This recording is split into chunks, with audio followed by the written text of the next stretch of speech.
आइए दोस्तों, अब हम डिविडेंड डिसीजन चैप्टर को स्टार्ट करते हैं। हमने cost of capital chapter complete किया, कैपिटल स्ट्रक्चर कंप्लीट किया। अब डिविडेंड डिसीजन को भी कंप्लीट कर देते हैं। छोटा सा चैप्टर है और बेसिकली ये पूरे का पूरा चैप्टर फॉर्मूला बेस्ड है। यहाँ पे कोई ज़्यादा लॉजिक वगैरह आपको ज़्यादा यूज़ देखने को नहीं मिलेगा। फॉर्मूला आता है, क्वेश्चन ख़त्म हो जाएगा और बात भी ख़त्म हो जाएगी। ठीक है, तो देखिए, सबसे पहले हम यहाँ पे देखें तो तीन तरीके के टोटल फाइनेंशियल डिसीजन आपको देखने को मिलते हैं रियल लाइफ में। तीन तरीके के मेन आपको फाइनेंशियल डिसीजन देखने को मिलते हैं। कौन कौन से तरीके के? तो यहाँ पे आपको वो चार्ट दे रखा है कि एक होता है फाइनेंशियल डिसीजन, ठीक है, फाइनेंसिंग डिसीजन। दूसरा होता है इन्वेस्टिंग डिसीजन और तीसरा होता है डिविडेंड डिसीजन। जो डिविडेंड डिसीजन है वो इस चैप्टर में हम पढ़ने वाले हैं। ठीक है, अब यहाँ पे अगर अच्छे से समझे तो फाइनेंसिंग डिसीजन का मतलब होता है कि कौन सी सिक्योरिटीज़ हमें अच्छे से यूज़ करनी है, कौन सी सिक्योरिटीज़ को इशू करना है, अगर हमें फाइनेंस की ज़रूरत पड़ी तो कौन सी सिक्योरिटीज़ से हम यहाँ पे अमाउंट लेंगे। ये सारी चीज़ें बेसिकली हम ये cost of capital, capital structure में ये सारी चीज़ें हम डिसीजन लेना समझते हैं कि जिसका ईपीएस ज़्यादा होगा वो हमारा बेहतर अल्टरनेटिव होगा। और जब भी एमपीएस की बात हो तो हम ईपीएस को इग्नोर करके एमपीएस को लेते हैं। ठीक है, जिसका एमपीएस सबसे ज़्यादा होगा वही हम यहाँ पे अल्टरनेटिव को पसंद करेंगे। तो ये सारी चीज़ें हम पढ़ते आ रहे हैं, ये फाइनेंसिंग डिसीजन है। एक होता है इन्वेस्टमेंट डिसीजन। इन्वेस्टमेंट डिसीजन हमको पढ़ना है, हमारे पास सेपरेट चैप्टर है तो हम उसकी डिस्कशन वहाँ पे करेंगे। ठीक है, अब यहाँ पे पढ़ते हैं डिविडेंड डिसीजन। डिविडेंड डिसीजन में हमें बेसिकली क्या करना होता है कि कंपनी को डिविडेंड कब देना चाहिए और देना चाहिए तो कितना देना चाहिए। ये सारी चीज़ें हम यहाँ पे डिविडेंड डिसीजन में चैप्टर में पढ़ते हैं। ठीक है, डिविडेंड डिसीजन देखिए यहाँ पे आपको हमें कितना समझ में आता है कि भाई कंपनी डिविडेंड देना चाहती है तो दे दो, नहीं देना चाहती तो मत दो। ठीक है, इतना ही समझ में आता है। लेकिन अगर इन डेप्थ पढ़े तो डिविडेंड देने से कंपनी के मार्केट वैल्यू और शेयर्स की वैल्यू पे अफेक्ट आता है। इसलिए ये डिविडेंड डिसीजन बहुत ज़्यादा इंपॉर्टेंट पॉइंट होता है कि डिविडेंड डिसीजन कंपनी को अच्छे से समझना पड़ता है। राइट, तो इसी चीज़ को समझने के लिए यहाँ पे आपको चैप्टर इंट्रोड्यूस करा गया है डिविडेंड डिसीजन। डिविडेंड डिसीजन आपका जो है लेने के लिए हमारे पास में तरह तरह की थियरीज होती है। ठीक है, तरह तरह की मेथड्स आप कह सकते हैं। तरह तरह की टोटल यहाँ पे 4 मेथड्स दी गई है। ठीक है, कंपनी चाहे कोई भी मेथड आप यूज़ कर सकते हैं। ठीक है, आप चाहे तो एमएम अप्रोच यूज़ कर सकते हैं, आप चाहे तो वॉल्टर मॉडल, आप चाहे तो गॉर्डन मॉडल और आप चाहे तो लिंटर मॉडल के हिसाब से डिविडेंड डिसीजन अपने ले सकते हैं। हर एक थियरी का अपना अपना अलग यहाँ पे कहना होता है। ठीक है, तो आप जिस भी मेथड से सॉल्व कर रहे हैं आप उस तरीके से आपको जो है डिविडेंड डिसीजन लेना चाहिए। हर एक जो आपकी मेथड्स है, हर एक थियरीज जो है वो अलग अलग अपना फॉर्मूलाज बताती है, अलग अलग अपना व्यूज़ बताती है। उस तरीके से हमें चलना होता है। तो हमें चारों मेथड्स को, चारों थियरीज को अच्छे से पढ़ना है। और यहाँ पे आप देखेंगे कि एक वर्ड आपको यहाँ पे दो तीन वर्ड देखने को मिले होंगे जहाँ पे आपको लगा होगा कि ये तो जाना पहचाना जैसा है। जैसे कि मैं कहूँ एमएम अप्रोच। एमएम अप्रोच नाम सुनते ही आपको लगना चाहिए कि हाँ जी ये जाना पहचाना है, कहीं ना कहीं हमने इसे सुना है। कहाँ पे सुना है सर? कैपिटल स्ट्रक्चर चैप्टर में हमने पढ़ा है। लीनी लिवरेज, अनलीवर्ड, लीवर्ड, ये सब वर्ड हमने पढ़े थे, याद करिए। ठीक है, लीवर्ड का फॉर्मूला हमने पढ़ा था। जहाँ पे इन्वेस्टमेंट कहाँ पे करेंगे, जहाँ के फर्म की वैल्यू कम है, फर्म की वैल्यू ज़्यादा है, वहाँ से हम सेल कर देंगे। यही सारी चीज़ें थी एमएम अप्रोच। ठीक है, तो यहाँ पे वही एमएम अप्रोच है, यहाँ पे देखने को मिलता है, वही नाम है। ठीक है, मोदी गिलानी मिलर अप्रोच। ठीक है, तो ये वही अप्रोच है, लेकिन सर वो कैपिटल स्ट्रक्चर था। कैपिटल स्ट्रक्चर की जब बात करें तो वहाँ पे वो चीज़ आ जाती है लीवर्ड अनलीवर्ड वाली। लेकिन जब हम डिविडेंड डिसीजन की बात करें तो ये मिलर जो यहाँ पे है अप्रोच, ठीक है, उन्होंने अपना एक अलग फॉर्मूला दिया है। ठीक है, तो बिल्कुल कंफ्यूज नहीं होना। जब भी क्वेश्चन में कहा जाए कि डिविडेंड से रिलेटेड एमएम अप्रोच दीजिए तो हम अभी जो फॉर्मूला पढ़ने वाले हैं वो यूज़ करेंगे। लेकिन कैपिटल स्ट्रक्चर के बारे में पूछा है तो वो लीवर अनलीवर वाला आएगा। ठीक है, तो यहाँ पे ये दो चीज़ में आपको कोई भी कन्फ्यूजन नहीं होना चाहिए। एमएम अप्रोच वो चीज़ है। एक और जाना पहचाना नाम दिख रहा होगा, वो है थर्ड नंबर का आपके पास में गॉर्डन मॉडल। ठीक है, गॉर्डन मॉडल भी आपको जाना पहचाना लग रहा होगा, कहाँ पे पढ़ा था sir? Cost of capital chapter में। इसका फॉर्मूला भी मैंने आपको बताया था, और जब मैं फॉर्मूला बता रहा था तब मैंने आपको ये भी कहा था कि ये ही सेम फॉर्मूला हमें डिविडेंड डिसीजन नाम का चैप्टर पढ़ना है, वहाँ पे सेम फॉर्मूला यूज़ करेंगे। तो अगर वहाँ पे अच्छे से पढ़ लिया होगा तो यहाँ पे तो वही फॉर्मूला है, यहाँ पे मुझे कुछ ज़्यादा बताना नहीं पड़ेगा। फॉर्मूला अगर याद करें तो कुछ इस तरीके से था कि गॉर्डन मॉडल का price is equal to D1 divide by P0 और प्लस क्या था, ग्रोथ। याद करिए कि जब जी आ जाता है तब हम गॉर्डन मॉडल का ही नाम लेते थे, क्योंकि एकमात्र ऐसा यहाँ पे कॉस्ट ऑफ इक्विटी निकालने का फॉर्मूला था जहाँ पे ग्रोथ आता है। तो क्वेश्चन में कहीं पे भी हमें ग्रोथ नाम दिख जाता था तो हम क्या करते थे सर? गॉर्डन मॉडल यूज़ कर देते थे, राइट? तो ये वही फॉर्मूला हम यहाँ पे कॉपी पेस्ट करेंगे, वही फॉर्मूला यूज़ करेंगे। एक मेथड तो आपका वैसे भी ख़त्म हो गया, ठीक है? वही मेथड आपको यहाँ पे अप्लाई होगा। तो आइए एक एक करके स्टार्ट करते हैं। यहाँ पे अप्रोच से स्टार्ट करते हैं डिविडेंड डिसीजन चैप्टर को। और यहाँ पे बता दो, थियरीज जो है वो हम यहाँ पे कवर नहीं करेंगे। ये जो हमारी सीरीज़ है ये प्रैक्टिकल क्वेश्चन सीरीज़ है। थियरीज आपकी मैक्सिमम आपकी जो है 10 नंबर तक की आती होगी, ठीक है? आई थिंक 10 नंबर तक की आती है, मुझे एक बार चेक करना पड़ेगा, लेकिन उससे ज़्यादा बहुत ज़्यादा वेटेड नहीं होता थियरीज़ का, राइट? तो लेकिन थियरीज़ आपको जानना ज़रूरी होता है। थियरी कभी कभार एमसीक्यू में आ जाती है तो फ्री के नंबर दे जाती है, राइट? अगर पढ़ा है तो हम थियरीज़ को भी कवर करने की कोशिश करेंगे, लेकिन इस सीरीज़ में हम प्रैक्टिकल क्वेश्चन को रिलेटेड करेंगे, ठीक है? तो यहाँ पे सबसे पहले अप्रोच आता है। अप्रोच को हम स्टार्ट करते हैं, उससे रिलेटेड क्वेश्चन देखते हैं। अप्रोच सारे के सारे, मैं कहूँ डिविडेंड डिसीजन में से अगर कोई क्वेश्चन आया है और अगर आप इसे इग्नोर करके आते हैं तो फिर ये बहुत ज़्यादा गलत बात हो जाएगी, क्योंकि डिविडेंड डिसीजन से ज़्यादा इजी चैप्टर तो आई थिंक कहीं पे भी नहीं मिलेगा, राइट? बहुत ज़्यादा इजी चैप्टर है।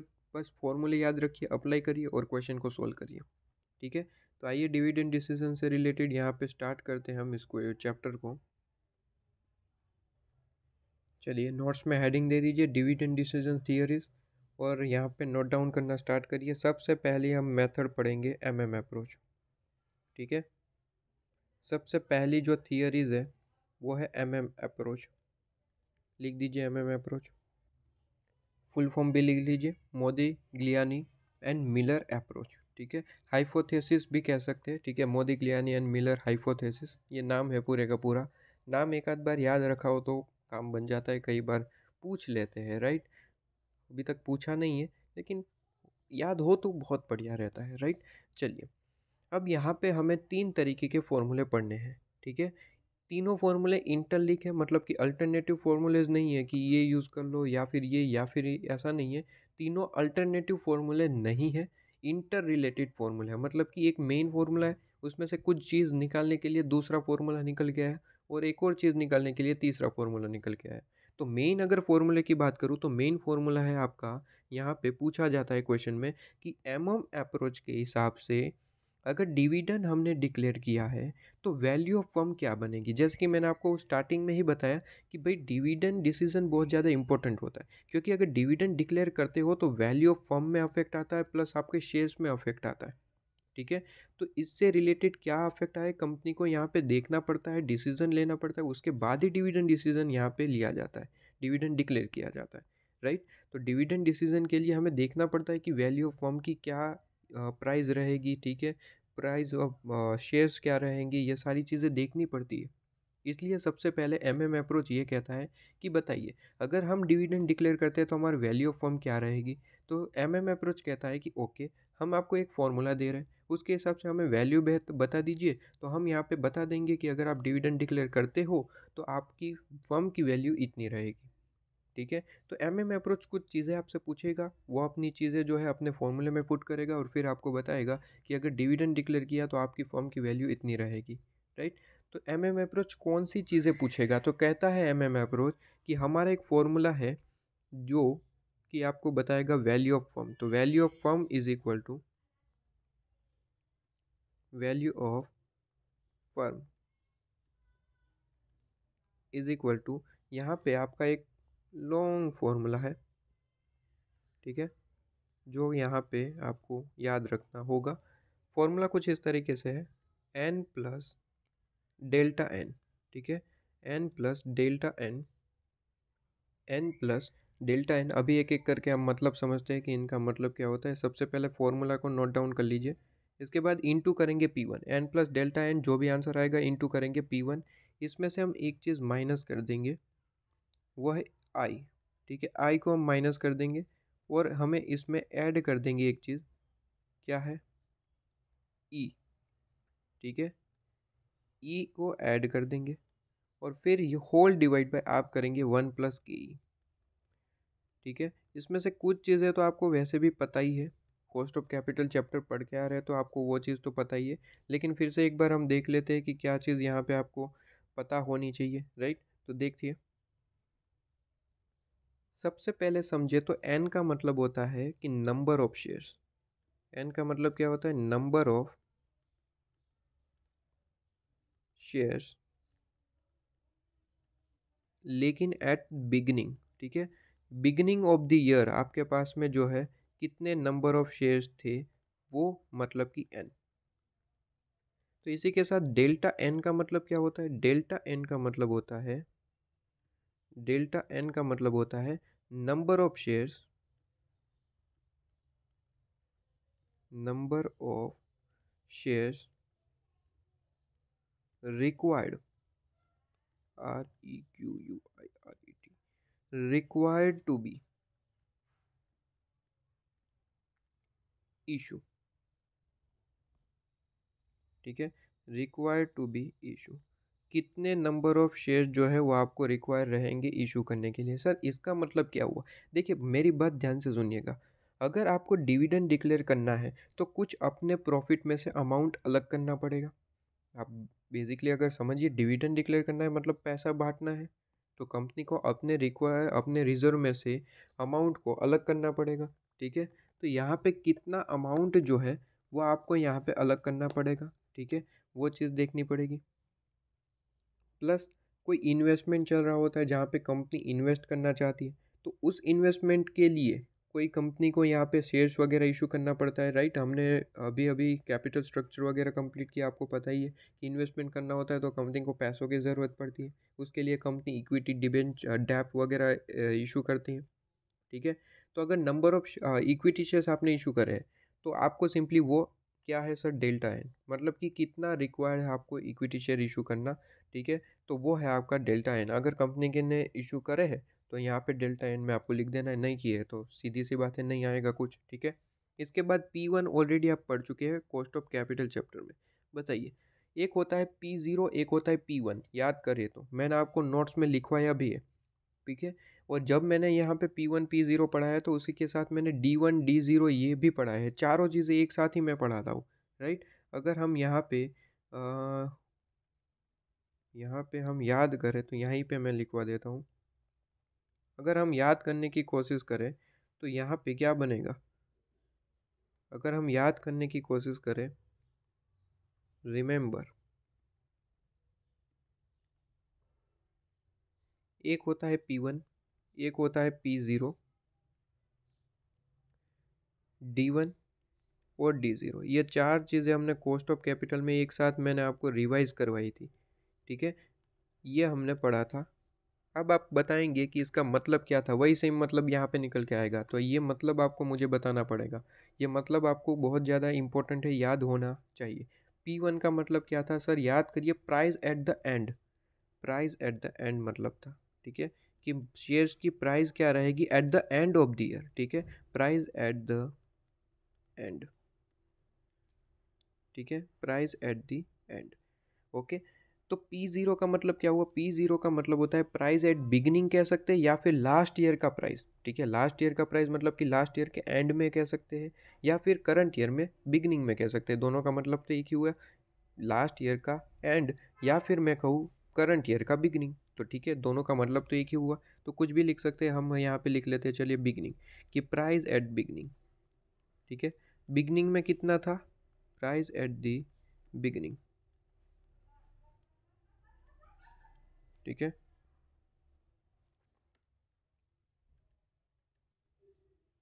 Price at beginning, right. तो बिगिनिंग में प्राइस जो है वो हम P0 कहेंगे, एट द एंड जो प्राइस रहेगा वो P1 कहा जाएगा। लेकिन D1 D0 में थोड़ा बहुत याद रखना था। D1 का मतलब होता है एक्सपेक्टेड डिविडेंड, मतलब कि जो अभी पेड नहीं है, एक्सपेक्टेड डिविडेंड हमने पे नहीं किया, डिक्लेयर किया हुआ है सिर्फ और सिर्फ, ठीक है। तो ये एक्सपेक्टेड डिविडेंड है, डिविडेंड, ठीक है, जिसे हम D1 कहते हैं। लेकिन जब मैं बात करूँ कि पेड डिविडेंड है, ठीक है, वर्ड क्या यूज़ कर दिया, पेड, मतलब कि पेड कर दिया है आपने डिविडेंड, तो उसे हम कहते हैं D0, ठीक है, D0। ये चीज़ आपको याद होनी चाहिए, ठीक है। तो ये भी नोट डाउन करिएगा, अगर आपको याद नहीं है, याद है फिर भी नोट डाउन करिए, लास्ट टाइम रिवीजन में बहुत ज़्यादा ज़रूर पड़ेगी, राइट। कॉस्ट ऑफ कैपिटल में ये ऑलरेडी मैं आपको लिखवा चुका हूँ, नोट्स में आपके एडेड होगा अगर आपने नोट डाउन किया है तो। यहाँ पे दूसरी बार लिखवा रहा हूँ, राइट। तो P1 का मतलब क्या हुआ, P1 का मतलब हमने देखा प्राइस एट द एंड। तो P1 का मतलब होता है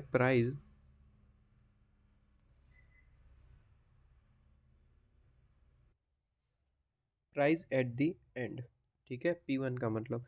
अब यहाँ पे N समझ लिया, डेल्टा N समझ लिया, P1 समझ लिया, I का मतलब क्या है, I का मतलब क्या हुआ, तो फिर आई का मतलब हुआ इन्वेस्टमेंट, ठीक है, रिक्वायर्ड इन्वेस्टमेंट, आप कितना इन्वेस्टमेंट करना चाहते हैं, मतलब कि कितना पैसा आपको चाहिए, ठीक है। तो रिक्वायर्ड इन्वेस्टमेंट, रिक्वायर्ड इन्वेस्टमेंट, ठीक है। और ई का मतलब क्या हुआ, ई का मतलब अर्निंग ड्यूरिंग द पीरियड, आपने टोटल पूरे साल में कितनी अर्निंग करी है। इसे हम क्वेश्चन के साथ देखेंगे तो एक एक वर्ड का मीनिंग समझ आएगा आपको। अर्निंग ड्यूरिंग द पीरियड, ठीक है। अभी सिर्फली नोट डाउन करते रहिए, क्वेश्चन अभी हम देंगे तो आपको समझ आ जाएगा कि क्या क्या चीज़ें हैं, ठीक है। और के ई का मतलब तो वैसे भी पता है, फिर भी लिखवा देता हूँ, के ई का मतलब होता है कॉस्ट ऑफ इक्विटी, ठीक है, जिसे हम कैपिटलाइजेशन रेट भी कहते हैं, आपको पता ही है, मैंने इस पे क्वेश्चन भी करवाए थे आपको, जहाँ पे कैपिटलाइजेशन रेट ये वर्ड गिवन होता है, ठीक है। और कॉस्ट ऑफ इक्विटी भी वर्ड गिवन हो सकता है, तो इक्विटी, ठीक है। तो ये चीज़ आपके पास में आ जाती है, तो पूरे का पूरा ये फॉर्मूला है, ये मेन फॉर्मूला है। लेकिन इसमें क्या होता है कि कई बार यहाँ पे एक दो चीज़ें नहीं गिवन होती जिसके लिए हमें फॉर्मूला यूज़ करना पड़ता है। कौन कौन सी ऐसी चीज़ें हैं, तो देखिए, एक हो सकता है कि डेल्टा इन क्वेश्चन में आपको डायरेक्टली गिवन ना हो, ठीक है, तो इसके लिए एक फॉर्मूला हमारे पास में है। और दूसरा है P1 डायरेक्टली आपको क्वेश्चन में गिवन ना हो, तो इसके लिए हमारे पास में फॉर्मूला है, ठीक है। तो ये दो चीज़ के लिए अलग से फॉर्मूला पढ़ना पड़ता है। तो यहाँ पे मैंने कहा था 3 फॉर्मूले हैं बेसिकली, लेकिन मेन फॉर्मूला यही है, वैल्यू ऑफ फॉर्म। लेकिन इसमें कुछ चीज़ें नहीं गिवन होती, इसलिए हमें दूसरे 2 फॉर्मूले पढ़ने पड़ते हैं। तो आइए, P1 नहीं पता होता तो हम कौन सा फॉर्मूला यूज़ करते हैं, देखिए, P1 पता हो ना पता हो, हमारे पास में एक फॉर्मूला होता है P0 का, ऑलवेज वही यूज़ करेंगे। इसमें हमारे पास में P1 भी निकल जाता है, ठीक है। देखिए, मैं पहले फॉर्मूला बताता हूँ, उसके बाद डिस्कशन करता हूँ। P0 का फॉर्मूला होता है कुछ इस तरीके से, P1 प्लस D1, ठीक है, डिवाइड बाई 1 प्लस के, डिवाइड बाई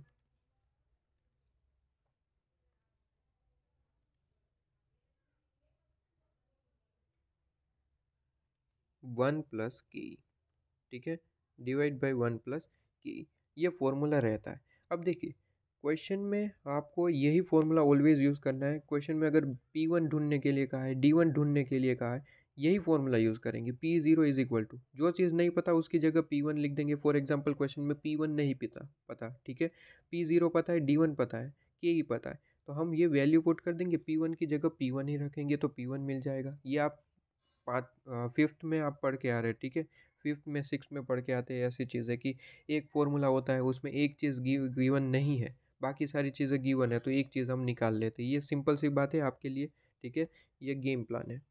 चलिए, इसके बाद एक डेल्टा एन क्वेश्चन में नहीं गिवन होता तो कैसे निकालेंगे। तो डेल्टा एन का कुछ फॉर्मूला होता है, क्या फॉर्मूला होता है, डेल्टा एन का फॉर्मूला बड़ा ही लॉजिकल है। Delta n is equal to, delta n का मतलब क्या है सर, कितने शेयर्स रिक्वायर्ड है आपको इशू करने, ठीक है। तो हम ये ऑलरेडी पढ़ के आते हैं, डेल्टा एन ऑलरेडी हम पढ़ के आते हैं कहाँ पे, EBIT EPS एनालिसिस में। आपको पता ही है कि हमें, जैसे कि एग्जांपल दूँ कि 4 लाख रुपए को कंपनी की ज़रूरत है, 4 लाख रुपए की ज़रूरत है कंपनी को, ठीक है। और यहाँ पे ये कहता है कि इक्विटी हम इशू करना चाहते हैं, तो हम क्या करते थे याद करिए सर। हम यहाँ पे करते थे कि 4 लाख की इक्विटी हम इशू करना चाहते हैं, कितने नंबर ऑफ शेयर्स इशू करने पड़ेंगे, तो हम करते थे भाई 4 lakh divide by market value of equity. Equation में गिवन होता था, मान लीजिए 25 गिवन है, ठीक है, तो 25 डिवाइड कर देते थे तो हमें नंबर ऑफ शेयर्स मिल जाते थे। ठीक है, ये नंबर ऑफ शेयर्स और कुछ नहीं है, डेल्टा एन ही है। ठीक है, डेल्टा एन, तो डेल्टा एन का फॉर्मूला क्या बना सर? डेल्टा एन का फॉर्मूला बना कि यहाँ पे कितना अमाउंट रिक्वायर्ड है कंपनी को। ठीक है, तो अमाउंट रिक्वायर्ड, ठीक है, अमाउंट रिक्वायर्ड, ठीक है, अमाउंट रिक्वायर्ड, ठीक है, अमाउंट रिक्वायर्ड डिवाइड बाय हम क्या करेंगे, amount required divide by market value of equity shares. लेकिन याद रहे सर, ये मार्केट वैल्यू कौन सी लेनी है सर? एंड वाली। ठीक है, तो अगर प्राइस की बात करें market value at the end, तो उसे हम क्या कहते हैं सर? P1 कहते हैं। एट द एंड की बात करें तो P1 कहते हैं, तो यहाँ पे डिवाइड बाई P1 करना है। तो फॉर्मूला कुछ इस तरीके से बना है P1। ठीक है, तो ये चीज़ ऑलरेडी हम पढ़ के ही आते थे, बस आपको पता नहीं रहता है, जो कि मैंने आपको बता दिया कि हम और कुछ नहीं, वो डेल्टा एन ही निकालते थे। ठीक है, EBIT EPS एनालिसिस वाले पॉइंट में। ठीक है, जो कि हम ऑलरेडी कैपिटल स्ट्रक्चर के अंदर पढ़ चुके हैं। तो टोटल मिला के अप्रोच इतना ही है। इतना आप पढ़ लेते हैं, पूरा का पूरा अप्रोच यहाँ पे कवर हो जाता है और इससे रिलेटेड क्वेश्चन कवर कर सकते हैं। तो जल्दी से इसे नोट डाउन करिए और इसे याद करने की कोशिश करिए कि सर वैल्यू ऑफ फर्म जो है वो मेन फॉर्मूला है।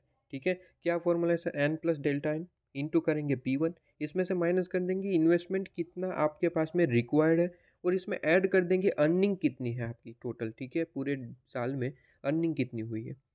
ठीक है, और डिवाइड बाई 1 प्लस की ही कर देंगे।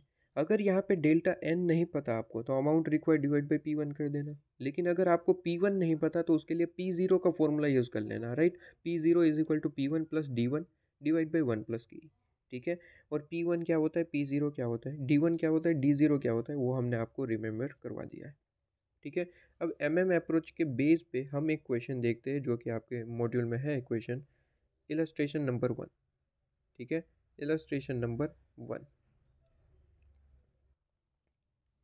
देखिए, क्वेश्चन में कुछ भी नहीं करना है, सिंपली आपको आइडेंटिफाई करना है जो आपके फॉर्मूलाज में जो वैल्यू होती है एन डेल्टा एन, वो सारी चीज़ें आइडेंटिफाई करनी है क्वेश्चन में से, और कुछ नहीं। बहुत ज़्यादा इजी रहता है क्वेश्चन। देखिए, कहता है कोई एबी इंजीनियरिंग लिमिटेड है, ठीक है, belongs to risk class for which capitalization rate, देख लीजिए ये वो अभी अभी मैंने डिस्कस भी किया और यहाँ पे दे भी दिया है इन लोगों ने। क्या वर्ड दिया है? Capitalisation rate. ये ऑलरेडी आपको मैं पढ़ा चुका हूँ, तो आपके लिए तो ये वर्ड कोई नया नहीं है, राइट। नया नहीं है, इस पे तो मैं क्वेश्चन भी करवा चुका हूँ आपको। तो बताइए, ये कैपिटलाइजेशन रेट का मतलब क्या है सर? के ई। ठीक है, क्या है सर? के ई। ओके, तो के ई 10% है, के ई 10% है। इसके बाद आगे कहता है कि करंटली हैज़ आउटस्टैंडिंग, यहाँ पे 10,000 शेयर्स है, सेलिंग प्राइस 100 है। ठीक है, तो करंटली इनके पास कितने शेयर्स अवेलेबल है? 10,000 शेयर्स आपके पास में अवेलेबल है, राइट। 100 रुपीज़ ईच वाले, मतलब कि करंटली अवेलेबल शेयर्स होते हैं, उसे हम क्या कहते हैं सर? उसे हम एन कहते हैं। तो एन इज इक्वल टू कितना है sir? N is equal to 10,000 है। ठीक है, तो यहाँ पे जो चीज़ हमें मिलती जा रही है हम यहाँ पे लिखते जाते हैं, ताकि हम फॉर्मूले में पुट कर पाए। तो एन इज इक्वल टू 10,000 है। ठीक है, के ई हमें मिल चुका है 10% है। और आगे बताइए, firm is contemplating the declaration of dividend, मतलब कि फर्म चाहती है कि वो डिक्लेयर करे डिविडेंड 5 रुपये के हिसाब से। ठीक है, at the end of the current year, मतलब कि अभी ये चाहती है कि 5 रुपये का हम डिविडेंड डिक्लेयर करें। अब देखिए, फर्म चाहती है, अभी पे करा नहीं है, डिक्लेयर करना चाहती है, राइट। अभी डिक्लेयर करेगी, उसके बाद पे करेगी, मतलब कि अभी तक पे नहीं हुआ। तो बताइए ये क्या है? 5 रुपये कौन सा है? D1 है या फिर D0 है? सर ये आपके पास में क्या है सर? D1 है। तो D1 कितना है? D1 5 रुपये है। ठीक है, D1 5 है।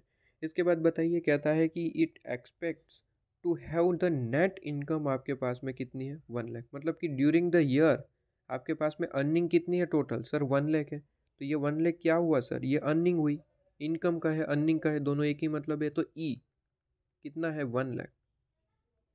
ठीक है, टोटल साल में आपकी अर्निंग इतनी हुई। कहता है has proposal for making new investment, इतना इन्वेस्टमेंट करना चाहती है। Has proposal for making new investment 2 lakh rupees, इतना इन्वेस्टमेंट करना चाहती है। तो आई मिल गया आपको, इन्वेस्टमेंट रिक्वायर्ड कितना है सर, 2 लाख। ठीक है। इसके बाद कहता है कैलकुलेट करिए वैल्यू ऑफ फर्म। अब सर यहाँ पे एमएम अप्रोच वगैरह तो कुछ कहा नहीं है, कैसे पता चलेगा कि सर ये एमएम अप्रोच का क्वेश्चन है। तो ऑलवेज ध्यान रखिए डेल्टा एन, ठीक है, एन के ई इन्वेस्टमेंट रिक्वायर्ड और अर्निंग, ये सिर्फ और सिर्फ एमएम अप्रोच में ही आता है। ठीक है। ये सारी चीज़ें आप देखेंगे तो आपको वैसे भी पता चल जाएगा कि एमएम अप्रोच का क्वेश्चन है। ठीक है। और यहाँ पे आपको पूछा गया है कि बताइए वैल्यू ऑफ फर्म अगर हम डिविडेंड डिक्लेयर करते हैं और अगर डिविडेंड डिक्लेयर नहीं करते हैं, तो दोनों केस में आपको बताना है। मतलब कि ये चीज़ आपके पास में, ये डिविडेंड जो आप 5 रुपये डिक्लेयर करोगे तो वैल्यू ऑफ फर्म क्या रहेगा, और डिविडेंड अगर डिक्लेयर नहीं करोगे तो वैल्यू ऑफ फर्म क्या रहेगा, ये पूछ रहा है आपसे। ठीक है दी। तो यहाँ पे एक फॉर्मूला 2 बार आपको पुट करना पड़ेगा। एक बार हम 0 पुट करेंगे D1 की जगह, और एक बार D1 की जगह 5 रुपये पुट करेंगे। अगर डिविडेंड डिक्लेयर नहीं करते मतलब कि D1 0 रहेगा, और डिविडेंड डिक्लेयर करते हैं मतलब कि D1 आपका 5 रुपये रहेगा। ठीक है। ये कहना चाहता है। तो आइए एक के बाद एक सॉल्व करते हैं इसे। सिंपली फॉर्मूला पुट करना है और कुछ नहीं। तो बताइए, इस बार मैं एक क्वेश्चन आपको करवा ही देता हूँ ताकि कोई दिक्कत ही ना आए पे। ठीक है। आइए इलस्ट्रेशन नंबर 1 पे आइए। इलस्ट्रेशन नंबर 1 पे आइए। ठीक है। चलिए ओके। इलस्ट्रेशन नंबर 1, क्वेश्चन को हम यहाँ पे डाल देते हैं इस तरीके से, और चीज़ें हमने फाइंड आउट करी वो यहाँ पे। ओके। बताइए, सबसे पहले तो देखिए हमें पता चल गया कि सर एमएम अप्रोच का क्वेश्चन है। और यहाँ पे अगर आप जो है, जैसे ही आप 4 थियरीज पढ़ेंगे, ठीक है, बेसिकली 4 ही थियरीज है। जैसे ही चारों थियरी पढ़ लेंगे तो आपको ऑटोमेटिकली समझ आ जाएगा कि यह मेथड आपको जो है आइडेंटिफाई करना कोई बड़ी बात नहीं, क्योंकि हर एक चार एक जो 4 मेथड है, चारों की चारों मेथड जो है अपने आप में यूनिक मेथड है। आप आइडेंटिफाई तुरंत कर लेंगे, जैसे ही 4 आप मेथड पढ़ लेंगे आप तुरंत पता कर पाएंगे कि भाई ये कौन सा मेथड का क्वेश्चन है। इतनी बड़ी बात है ही नहीं, ये तो अभी आप पहली मेथड पढ़ ले तो हो सकता है आपको लग रहा होगी आइडेंटिफाई करना थोड़ा मुश्किल लग रहा है, लेकिन जैसे ही 4 मेथड पढ़ लेंगे तब आपको समझ आ जाएगा। सबसे पहले आप आइडेंटिफाई करेंगे कि सर ये क्वेश्चन किसका है, डिविडेंड डिसीजन का है, हाँ जी डिविडेंड डिसीजन का। तुरंत आइडेंटिफाई हो जाएगा आपका कि ये सर एमएम अप्रोच का है, या फिर वॉल्टर है, या फिर गॉर्डन है। ठीक है। गॉर्डन का तो वैसे ही यूनिक फॉर्मूला ये है, अगर ग्रोथ गिवन है तो वो गॉर्डन के अलावा कुछ भी नहीं हो सकता, क्योंकि ग्रोथ एकमात्र फॉर्मूला कौन सा है, गॉर्डन। ठीक है। तो ये सारे के सारे यूनिक फॉर्मूले हैं, तो आइडेंटिफाई करना कोई बड़ी बात नहीं है। ये तो हम क्वेश्चन देख रहे हैं, ठीक है, पहली बार आपका पहले मेथड है, तो यहाँ पे आपको थोड़ा लग सकता है, लेकिन जैसे ही हम सारा पढ़ेंगे आप खुद कहेंगे कि ये तो बहुत ज़्यादा आसान है। ठीक है। बताइए, एमएम अप्रोच है तो सबसे मेन फॉर्मूला सबसे पहले पुट कर देंगे। बताइए, वैल्यू ऑफ फॉर्म पूछा है सर, वैल्यू ऑफ फॉर्म पूछा है, तो वैल्यू ऑफ फॉर्म फॉर्मूला बताइए। Value of form is equal to value of form is equal to, formula बताइए, एन प्लस डेल्टा एन। ठीक है। N plus delta N into क्या करेंगे, P1। ठीक है। इंटू P1, P1 का मतलब होता है प्राइस एट द एंड। ठीक है। इसमें आप माइनस करेंगे,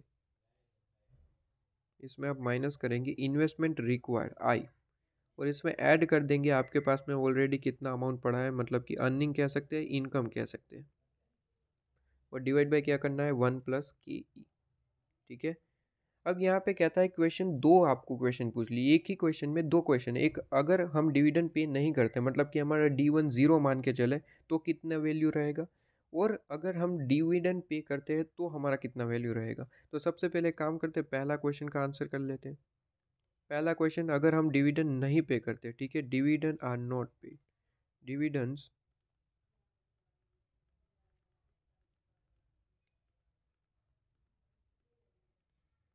आर नॉट पेड। ठीक है। डिविडेंड अगर हम पे ना करें तो हमारा यहाँ पे आंसर क्या रहेगा। ठीक है।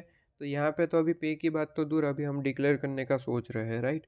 अगर हम डिविडेंड पे ना करें तो क्या होगा, तो चलिए, अगर डिविडेंड ना पे करें तो बताइए हमारे पास में क्या क्या चीज़ें है सर। एन तो हमारे पास में है 10,000। डेल्टा एन पता है क्या, डेल्टा एन डायरेक्टली नहीं गिवन है, जो भी क्वेश्चन में गिवन था वो तो हमने यहाँ पे लिख लिया। तो डेल्टा एन डायरेक्टली नहीं गिवन है, ओके, तो इसकी जगह थोड़ी सी छोड़ देते हैं। बताइए P1 गिवन है क्या, P1 price at the end नहीं गिवन है, ओके जी। लेकिन 100 रुपीज़ ये गिवन है, क्या है सर, ये करंट आपकी प्राइस है। करंट प्राइस का मतलब होता है एट द बिगनिंग, याद रखिए, करंट प्राइस का मतलब होता है एट द बिगनिंग, ठीक है। मतलब कि ये P0 है, ठीक है, P0 है। करंट प्राइस जब लिखा जाता है मतलब कि एट द बिगनिंग है, P0 है, तो P0 गिवन है, P1 हमारे को चाहिए, तो P1 नहीं पता, चलिए छोड़िए, P1 हमारे को नहीं पता, ओके जी। इसके बाद आगे बढ़ते हैं थोड़ा सा।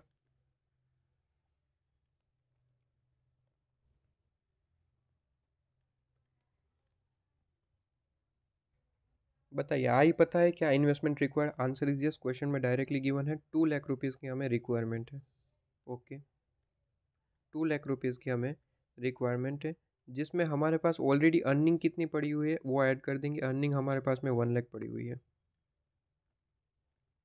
ठीक है, आपके पास में ये चीज़, ओके, डिवाइड बाय 1 प्लस की आपको क्वेश्चन में गिवन था आई थिंक, हाँ 10% गिवन है, ओके। तो हमें दो चीज़ें नहीं पता, दो चीज़ें अगर पता चल जाए तो हमारा यहाँ पे आंसर आ जाएगा। कौन सी चीज़ सर, डेल्टा एन नहीं पता, P1 नहीं पता, तो उसी के लिए हमें यहाँ पे वर्किंग करनी पड़ेगी, ठीक है। तो वर्किंग नोट बनाएंगे, वर्किंग नोट, ठीक है, वर्किंग नोट बनाएंगे और वर्किंग नोट में हम दोनों का फॉर्मूला पुट करके वैल्यू निकालेंगे। सबसे पहले एक काम करते हैं, डेल्टा एन निकाल लेते हैं। डेल्टा एन का मतलब होता है आपके पास में फंड, मैं बेसिकली अगर प्रॉपर आपको वर्ड लिखा हूँ, मैंने यहाँ पे क्या लिखवाया था आपको, अमाउंट रिक्वायर्ड, ठीक है। या फिर आप इसी के साथ, ये वर्ड तो सही है लेकिन आपको इससे समझ नहीं आएगा, अगर मैं कहूँ फंड रिक्वायर्ड इन एक्चुअल, ऐसे लिख दीजिए, फंड रिक्वायर्ड इन एक्चुअल, ठीक है, ओके। तो यहाँ पे ये चीज़ भी आप साथ में ऐड कर दीजिए, वो चीज़ आपने लिखी है तो उसे कैंसिल मत करिए, सिर्फ डैश करके दूसरी चीज़ भी लिख दीजिए कि इसका मतलब ये भी हो सकता है, ठीक है। दोनों का मतलब एक ही है लेकिन समझने में आपको गलती हो सकती है। यहाँ पे डेल्टा एन का मतलब मैंने क्या कहा, fund required in actual, fund required in actual, ठीक है। तो हमें एक्चुअली फंड कितना रिक्वायर्ड है, डिवाइड बाय हम करेंगे 1 प्लस आपका जो है यहाँ पे P1, ठीक है, P1। बताइए फंड रिक्वायर्ड इन एक्चुअल कितना है सर, हमें फंड तो वैसे देखिए रिक्वायर्ड 2 लाख है, ठीक है, लेकिन क्या एक्चुअली 2 लाख रुपीज़ की रिक्वायरमेंट है, आंसर इज नो। क्यों, क्योंकि अर्निंग हमारे पास ऑलरेडी 1 लाख पड़ी हुई है। तो हमें एक्चुअली रिक्वायरमेंट कितनी है सर, डिफरेंस अमाउंट, मतलब कि 1 लाख की ज़रूरत है, मतलब कि यहाँ पे अर्निंग माइनस कर देंगे, क्योंकि 1 लाख हमारे पास में ऑलरेडी पड़ा हुआ है। 2 लाख की ज़रूरत है, 1 लाख तो ऑलरेडी पड़ा हुआ है, देखिए अगर 1 लाख ऑलरेडी पड़ा हुआ है तो फिर हमें नेट अमाउंट कितना चाहिए, 1 लाख ही चाहिए, ठीक है। इसका मतलब होता है फंड रिक्वायर्ड इन एक्चुअल, ठीक है। अब यहाँ पे ध्यान रहे, एक मैं आपको और एक चीज़ बताता हूँ, अगर डिविडेंड डिक्लेयर करते तो अर्निंग कम हो जाती। डिविडेंड कहाँ से डिक्लेयर होता है सर, अर्निंग में से, लेकिन ये हम क्वेश्चन कौन सा कर रहे हैं, डिविडेंड अगर डिक्लेयर नहीं किया जा रहा है तो ठीक है, तो हमारे पास पूरे के पूरे 1 लाख पड़े रहेंगे। लेकिन अगर डिविडेंड डिक्लेयर करते हो तो क्या 1 लाख आपके पास होगा, आंसर इज नो। डिविडेंड से सबसे पहले अर्निंग में से डिविडेंड माइनस करना पड़ेगा, ठीक है। इसके बाद यहाँ पे P1 ये हम करते हैं, सेकंड क्वेश्चन आपका पेड है, ठीक है। तो डिफरेंस आपको समझ आ जाएगा, सबसे पहले डिविडेंड नहीं पे करते तो इस तरीके से चलने दीजिए, फिर आपको ऑलरेडी पता चल जाएगा कि कैसे करना है। P1 का मतलब क्या है सर, P1 आपको गिवन है, आंसर इज नो, तो ये क्वेश्चन भी अधूरा रहेगा। हमें दूसरी वर्किंग नोट पे आगे बढ़ना पड़ेगा, ये वर्किंग नोट नंबर 1 है, ठीक है, वर्किंग नोट नंबर 1, और ये आपका वर्किंग नोट नंबर 2, ठीक है। वर्किंग नोट नंबर 2 हमें बनाना पड़ेगा, P0 का फॉर्मूला यूज़ करना पड़ेगा जिससे हम P1 ढूंढ पाएंगे। क्या फॉर्मूला है sir? P1 plus D1 divide by 1 plus की, ठीक है, 1 प्लस की। अब बताइए P0 कितना है? P0 क्वेश्चन में गिवन है, P0 आपको क्वेश्चन में गिवन है, P0 जो है वो आपका कितना था? 100, ठीक है, वो क्वेश्चन में गिवन है 100, तो P0 तो 100 गिवन है, 100। P1 तो हमें निकालना है, इसके लिए तो हम क्वेश्चन में वैल्यू पुट कर रहे हैं, ठीक है। D1 आपको क्वेश्चन में गिवन है, D1 हमारे को गिवन है 5 रुपये, लेकिन क्या वैल्यू पुट करेंगे? Answer is no. सबसे पहले तो इसने कहा है कि अगर डिविडेंड पे नहीं करते, मतलब कि D1 0 है, तो हमें वैल्यू निकालनी है। तो ये हम क्वेश्चन कर रहे हैं D1 0 हो तो, ठीक है, तो D1 की जगह 0। सेकेंड क्वेश्चन जो है पूछा है कि अगर पे करते हैं तो, जब पे करेंगे तो हम यहाँ पे 5 रुपये लिखेंगे, लेकिन यहाँ पे क्वेश्चन कौन सा सोल्व करें? डिविडेंड पे नहीं किया जा रहा है तो, ठीक है। इसके बाद 1 प्लस की कितना है? 10%, ठीक है, तो ये 1 प्लस की। तो यहाँ पे हम सिंपली कैलकुलेशन करें तो ये 1 + 10% मतलब कि 1.1, 1.1 इंटू 100, ठीक है, तो ये चीज़ आ जाएगी P1 is equal to 110, P1 is equal to 110 rupees, ठीक है, पर शेयर के हिसाब से। यहाँ पे जैसे ही 110 मिल गया, यहाँ पे वैल्यू पुट कर दूंगा और यहाँ पे भी आंसर आ जाएगा 1 लाख डिवाइड बाई 110, तो ये आंसर आ जाएगा 909.09, ठीक है, इतना ही लिखते हैं चलो। तो 909.09 ये वैसे वैल्यू मिल जाती है, हम यहाँ पे वैल्यू पुट कर देंगे, ठीक है। यहाँ पे हम वैल्यू पुट कर देंगे, ये आपका 110 मिल चुका, ठीक है, और ये डेल्टा एन कितना मिला? डेल्टा एन 909.09, 909.09, ठीक है। बस सॉल्व कर दीजिए, आपके सामने आंसर आ जाएगा। अगर हम डिविडेंड पे नहीं करते हैं तो क्या आंसर हमारा रहेगा, ठीक है, तो ये आपके पास में आंसर रहेगा। जब आप इसे सॉल्व करेंगे तो आपके पास में 10 लाख आंसर आ रहा होगा कि वैल्यू ऑफ कम कितनी होगी सर? 10 लाख हो जाएगी, ठीक है। यहीं पे आपको क्वेश्चन पूछ रहा है कि अगर हम डिविडेंड पे करते तो वैल्यू ऑफ फर्म कितना होता। तो सेकंड क्वेश्चन पूछा है, सबसे पहले हमने इसका आंसर निकाल लिया कि डिविडेंड अगर पे नहीं करते तो आइए, तो सेकंड क्वेश्चन को हम सोल्व करने की कोशिश करते हैं। सेकंड क्वेश्चन में हमारा डिविडेंड आ जाएगा D1 इज इक्वल टू 5, ठीक है, इसे कंसिडर करना स्टार्ट कर देंगे। तो आइए, तो यहाँ पे सेकंड क्वेश्चन आपको पूछा कि अगर डिविडेंड पे करते हैं तो क्या होगा। तो dividends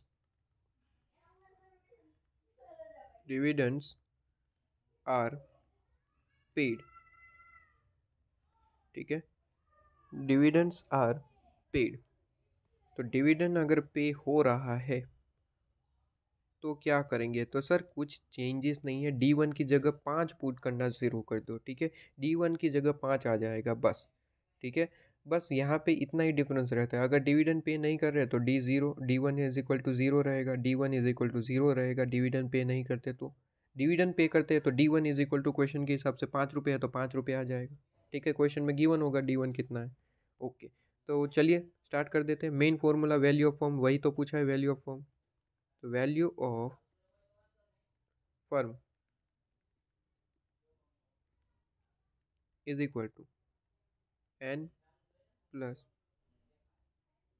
delta N P1 into करेंगे, इन्वेस्टमेंट माइनस करेंगे, अर्निंग ऐड करेंगे, ठीक है, डिवाइड बाय क्या करेंगे? 1 + की। ओके, चलिए वैल्यू पुट करना शुरू करते हैं। सर n का मतलब 10,000, ठीक है, 10,000। सर n डेल्टा एन नहीं गिवन है, डेल्टा एन हमारे को नहीं पता। ओके जी, P1 का मतलब P1 भी नहीं गिवन है, क्वेश्चन में P1 नहीं है, P0 है लेकिन P1 नहीं है, ठीक है जी।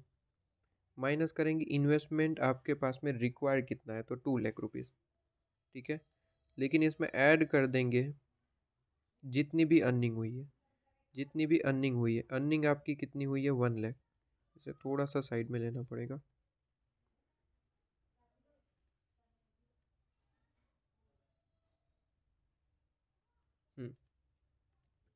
तो 1 लाख अर्निंग हो चुकी है हमारे पास में पूरे साल में, ठीक है। यहाँ पे हम डिवाइड करेंगे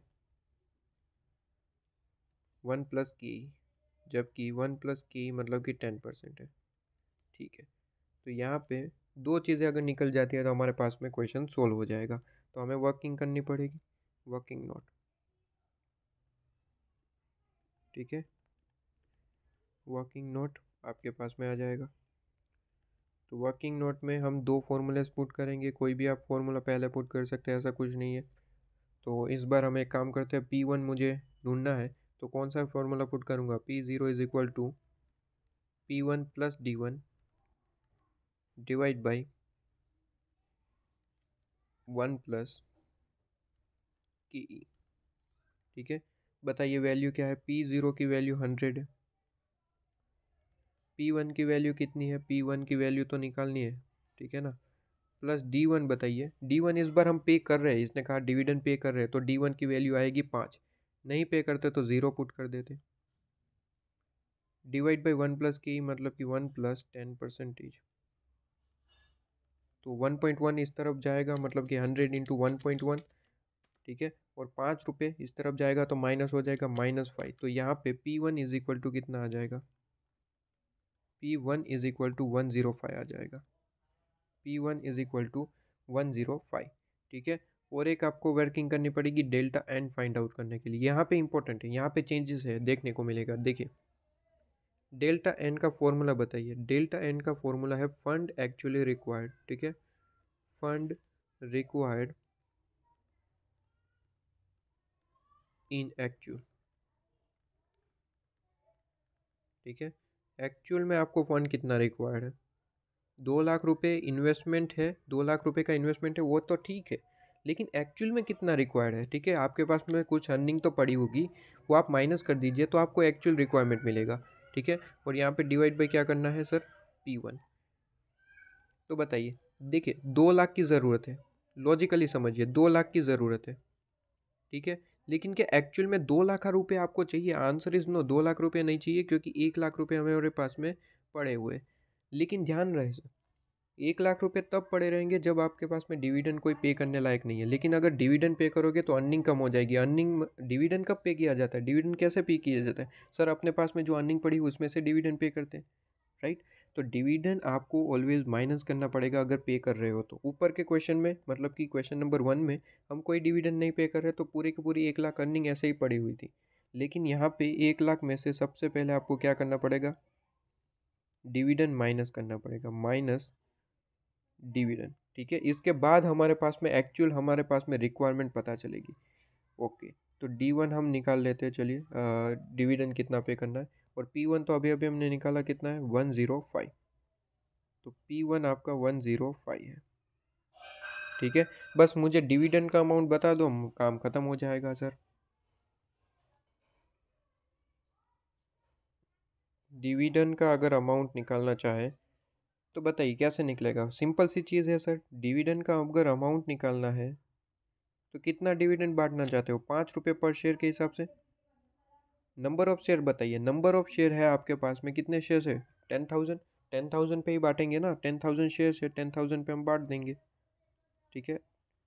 तो यहाँ पे 10,000 हम बांट देंगे। तो बताइए एक्चुअली रिक्वायरमेंट कितनी है सर, 1 लाख रुपए अर्निंग पड़ी हुई है, तो इसकी रिक्वायरमेंट नहीं थी, लेकिन हमें दूसरी ओर डिविडेंड देना पड़ गया, तो 1 लाख में से 50,000 हमें माइनस करना पड़ा। अब अर्निंग हमारे पास कितनी है सर, 50,000 की, रिक्वायरमेंट कितनी है, 2 लाख की, अर्निंग ऑलरेडी 50,000 की पड़ी हुई है, ठीक है। 2 लाख की रिक्वायरमेंट है, 50,000 की अर्निंग पड़ी हुई है, तो रिक्वायर कितनी है, एक्चुअल में रिक्वायर कितना है सर, 1,50,000, ठीक है, डिवाइड बाई 105,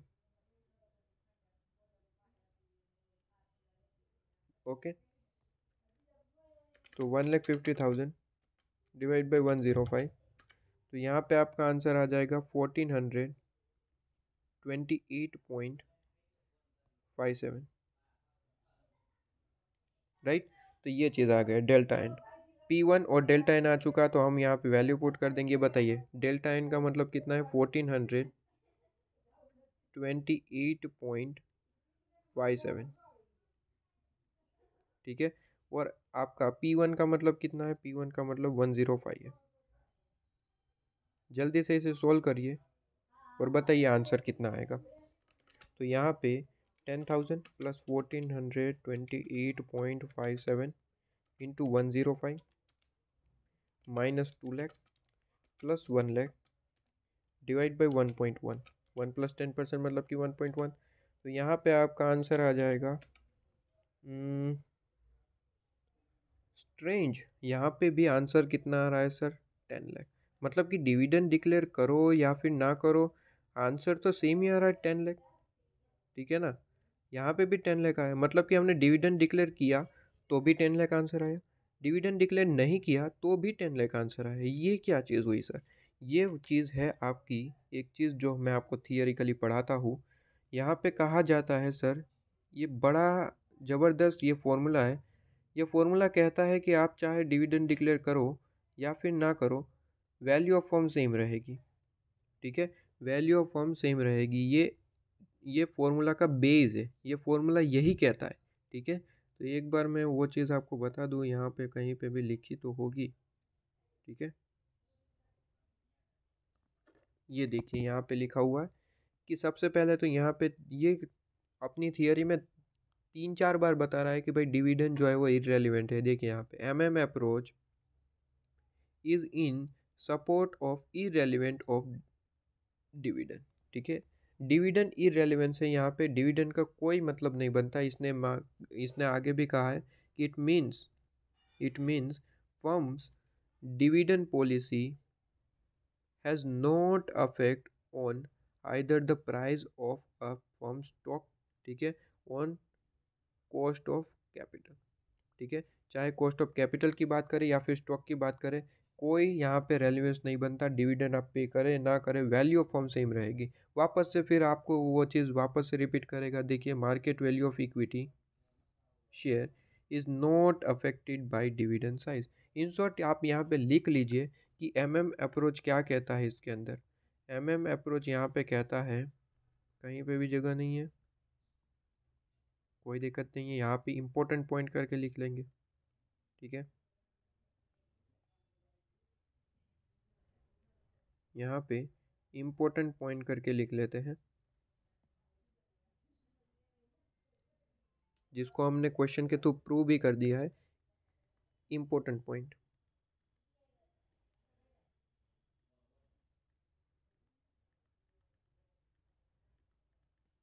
इम्पोर्टेंट पॉइंट। ठीक है, इम्पोर्टेंट पॉइंट क्या है सर? इम्पोर्टेंट पॉइंट है आपके पास में कि in the MM approach, in the MM approach theory,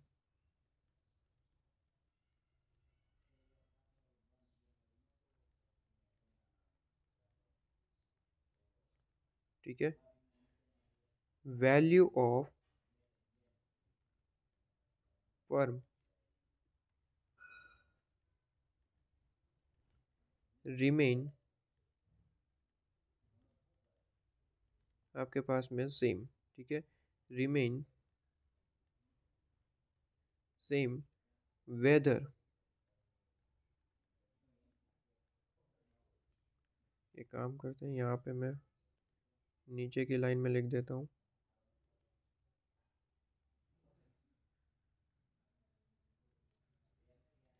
value of आपके पास में फर्म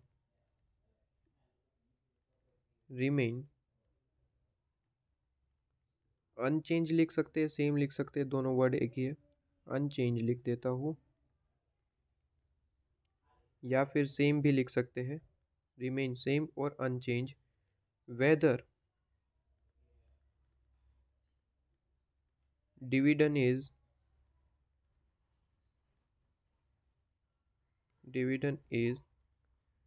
पेड और नॉट। ठीक है, डिविडेंड इज पेड और नॉट, ये आप लिख लीजिए इसको। ठीक है, इस चीज़ को आप यहाँ पे लिख लेंगे। ओके, तो एमएम अप्रोच इसी के साथ कंप्लीट हो जाता है। यहाँ पे इससे रिलेटेड आपको काफ़ी सारे क्वेश्चन भी दे रखे हैं, प्रैक्टिकल क्वेश्चन में है आपके पास में।